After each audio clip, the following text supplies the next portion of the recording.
welcome to today's Lethbridge College cooking lesson. I'm Liz Morgan and I'm here with Chef Jamie Williams, who's a chef here at Lethbridge College's award-winning culinary program. How are you doing, Jamie? Great, Liz, thank you.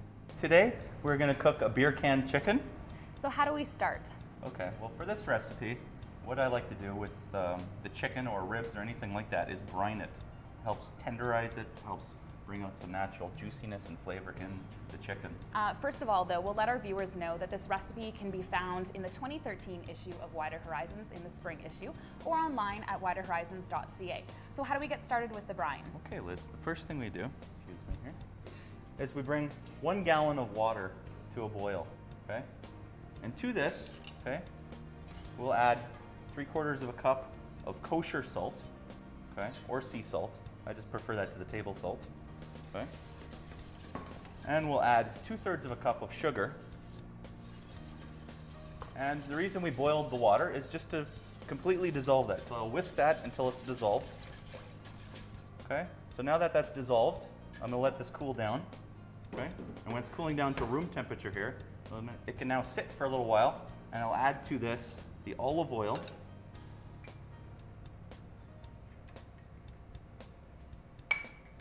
And 3/4 of a cup of soy sauce.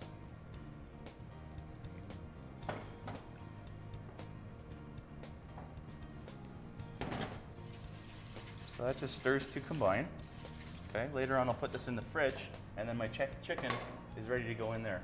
The next step is to make the spice rub for the chicken. So I'll begin with all the spices I have here, measuring out, starting at the top of the list with my paprika.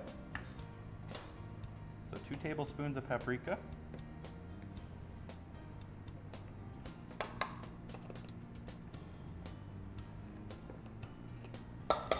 2 tablespoons of brown sugar.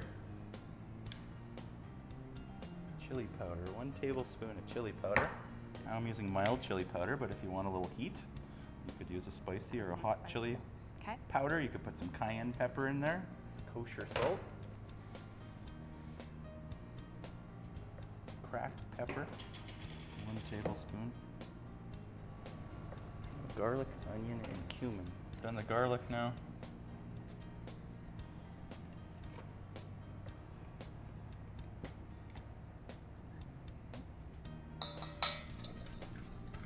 Now I imagine as we're doing our rub, it would be about time to start prepping the barbecue. So you suggest using some wood chips. I know we have some apple over here, and you said you can even use cherry or something kind of fruity for this recipe. But I think what our viewers also need to know is that we really do need to soak these wood chips. Is that correct? That's correct, yeah. If you want the wood chips to create smoke without lighting on fire and burning, you need to soak them in water beforehand. I've now soaked these wood chips for about 30 minutes. Okay, just in cold water, and I'm ready to make a pouch. So take off a piece of aluminum foil or tin foil, okay? You can fold it in half. So simply put the wood chips into the foil, right? You don't need to make some complicated pouch first of all, okay? And all you're doing is folding it over and folding in your sides. So nothing too difficult here, okay? With the wood chips soaked, they'll slowly smoke or begin to smoke when they go right onto the fire, and you also have to just poke a few holes to let the smoke come out.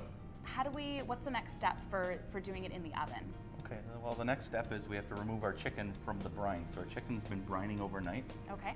I'm gonna take it out of the brine here carefully, because the carcass, as you see, is filled with some brine, so I'm gonna let it drip out of there a little bit, and then put it here on my cutting board. I actually want to trim the bird a little bit, and I want to rinse it too. So you can see there's a whole lot of fat down here. Okay, so I'm going to give it a little bit of a trim first of all. Okay, a little excess fat here. Skin. Okay, looks pretty good besides that. Okay, the other thing I do too is rinse it, because when it has been in a brine, we want to rinse it in cold water. Okay, and then pat it dry. So the first thing I want to do is brush it with a little canola oil. Just helps the spices stick to it as well. You have to be really careful when working with raw poultry. Okay, so I've brushed it with some oil, and then on my cutting board here, I'm going to mince up the shallot or slice up the shallot. It's just going inside of the bird, so that would be fine. Okay, I have some fresh lemon which I'm going to squeeze some juice, and I have a couple of sprigs of fresh thyme. Now if you didn't have fresh thyme, you could use rosemary.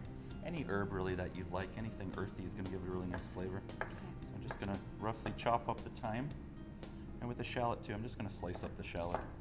Okay, it does say mince, but it's just going inside the bird for flavor, so that's totally fine. Okay, so now that's going in the carcass here. I'm just going to squeeze some fresh lemon.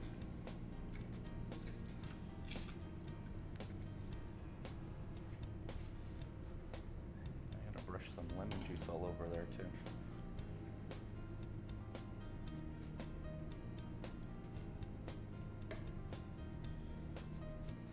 Now we're going to make a mess here. We're going to rub some spice all over there. And the only other thing too is the brown sugar is sometimes a little lumpy. I'm just going to break up the sugar a little bit before I start here. So you're probably just going to get in there with your hands and I'm going to get in there rub with it all my over. hands. It's going to be all over the place.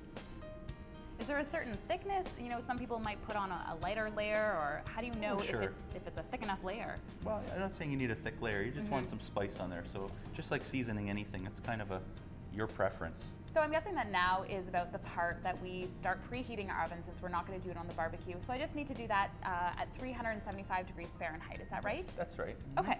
So where does the beer can come in? Okay, the beer can is what's going to go inside of the carcass and steam and give the chicken more moisture during the cooking. So we can use this beer can chicken holder here and just put our beer can in the holder, and then I guess the chicken over top. If you didn't have this this holder, how do you kind of finagle the chicken to stay on top of that beer can? Okay, at the same time, if you don't have the holder or you're too cheap to spend $5 on one, you can open the beer can, enjoy a good sip of it.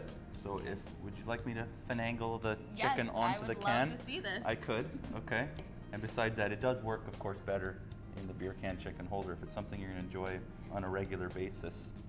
Okay, I don't know which face you here, but basically the carcass works its way, or the can works its way into the carcass. I kind of find it a little easier to get it over this way, especially if I'm not using a holder, okay, without pouring it in there. And it's going to go on top, or finagle on top, and the legs is what's going to help balance it. There should be enough if you put it on the grill or in a pan there. We can put it in the oven. So I'm going to put it in a pan, and I might as well use the holder since I have one. Okay.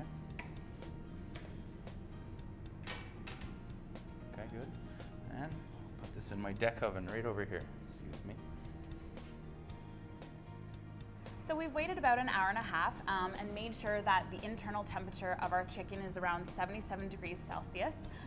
And you said we need to put the thermometer, make sure it's in kind of the thickest part of the chicken. That's right. So let's take it out of the oven. Okay.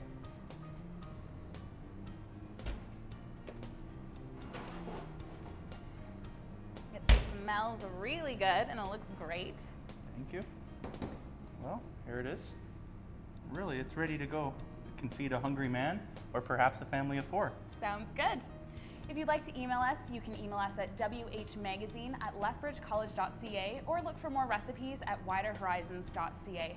Again, thank you so much, Jamie, and thank you for watching.